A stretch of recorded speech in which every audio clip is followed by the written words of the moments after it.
Kughadhabishwa na gharama kubwa ya mafuta inayoendelea kupanda kila uchao. Wengi wao hawafahamu ruzuku ya serikali ni nini, chanzo chake na jinsi inavyofanya kazi katika juhudi za kupunguza bei za mafuta nchini Kenya. Tunazungumza naye Marshal Nyang'or, mtaalamu wa uchumi, anayetueleza kuhusu ruzuku ya serikali kwa kina na kutolewa kwake kama inavyopendekeza serikali na jinsi inavyokuathiri wewe kama Mkenya. Kama inaongezwa juu ya reason gani? Unanipata? I think ni serikali kuweka fedha pale kujaribu kupunguza gharama kwa consumers. Hiyo mimi sielewi.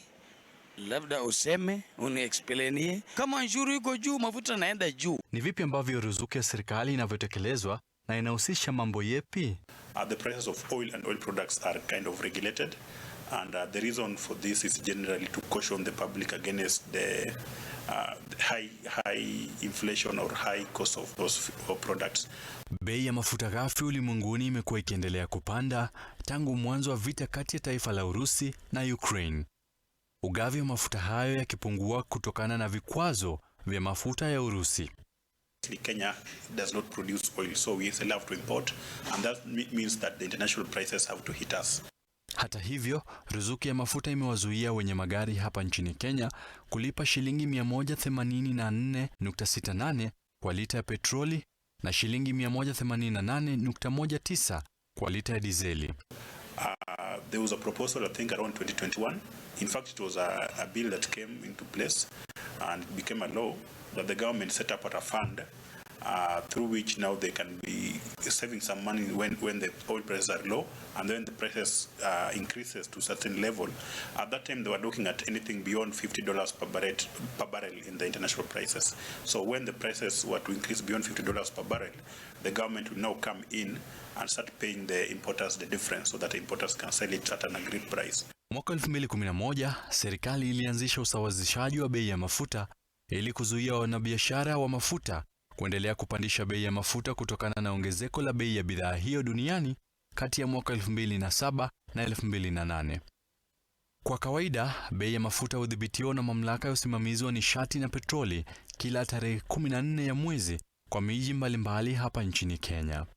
Bei inayotolewa na mamlaka hiyo huzingatia gharama ya mafuta ghafi ya kimataifa, usafirishaji, hifadhi na utofauti wa bei za mafuta sokoni. The demand for this oil has increased to a level that now is not sustainable. So these countries, the countries that were initially selling to Kenya, all of a sudden have demand from Europe and other countries. Bila ruzuku ya serikali na ushawazishaji wa bei ya mafuta, huenda bei za bidhaa hizo zikapita kipimo ya mamlaka husika. Kwa mfano, lita petroli ambayo kwa sasa inauzwa kwa shilingi 142 hapa jijini Nairobi, ingeuzwa kwa takriban shilingi 173. Kuanzia mwaka 2021, serikali imewalipa wauzaji mafuta wa kibinafsi jumla ya shilingi bilioni 49.164. When the oil prices were low, very low, the Kenyan prices didn't really go that low. The truth is that I think the price was stuck at between 80 and 90 to 100 shillings, even when the neighboring countries were selling it even lower at 67 shillings. What happened is that there was a margin there. There is around 5 shillings per liter that was being kept aside to set up this fund and to use it. But of course, the speculations are that some of that money was utilized to do other government activities. So assumption is that probably it's exhausted also. Wakenya wametakiwa kutarajia ongezeko la bei ya mafuta siku zijazo baada ya serikali kusema kuwa inakuwa vigumu kudumisha ruzuku ambayo imekuwa ikiwasaidia Wakenya kumudu bei za mafuta zinazozidi kupanda kila mwezi. Kwa mtazamo wao, serikali inaweza kuzuia gharama kubwa ya mafuta kwa njia tofauti. Hopefully, if the situation in the Middle East is resolved and maybe Russia goes back to supplying oils and might stabilize the supply. Once there is enough supply, then the demand matches the supply, maybe the prices start reducing. The other option again, of course, is international again, where is the OPEC comes in. They need to pump in more oil so that at least they diminish that gap that is created by demand supply as a result of the Russia going out of the supply.